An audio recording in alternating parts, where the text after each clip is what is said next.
This morning at the Drum, we're taking a look back at Mobile World Congress. We've assembled a great panel of mobile experts who are going to be taking a look back at what happened in Barcelona just a couple of weeks ago. I think the key takeaway is user first. I think we all talked about many things, ad blocking, 5G, virtual reality, but at the end of the day, what's really important is really to think user first.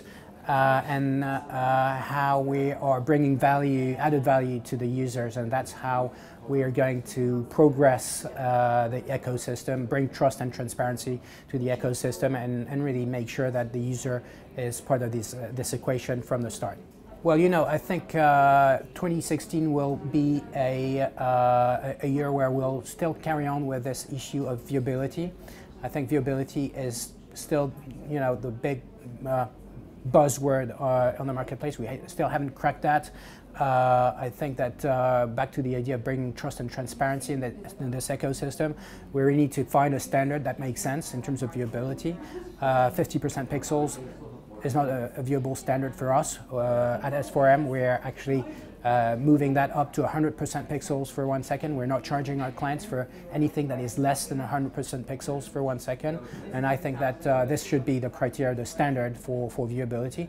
And I hope that at the end of 2016, at least we'll be able to have checked that point and put that behind us. Key takeaway for me from this breakfast, we were post MWC and looking back at MWC, very interesting things obviously around what's the Internet of Things looking like, what's VR going to have, but I think the real big thing for me was around ad blocking, and the discussion we had around ad blocking was typical to discussions I'm having elsewhere, and that's really that this is not the cure.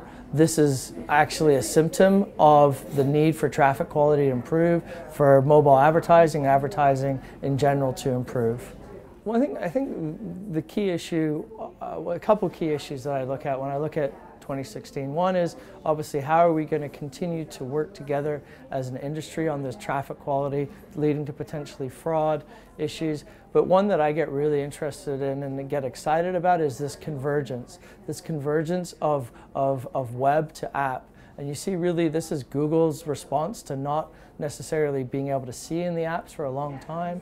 And so with deep linking and through streaming, all of a sudden we get this much more desktop experience, but within the apps, which gives us the benefits of user experience and all the things that we like about using apps. So that was a very interesting panel that we had here this morning, and it was really dominated by the topic of ad blocking. But I think that's fair, given that for the first time we've seen the telcos, such as Three, now adopting this in a very aggressive way. It'll be very interesting to see how this pans out in 2016. And today we're interviewing possibly the smartest of them all, Pepper, the first emotional robot. Hello, Pepper. Hi, human. How are you today? I'm always feeling good, thank you.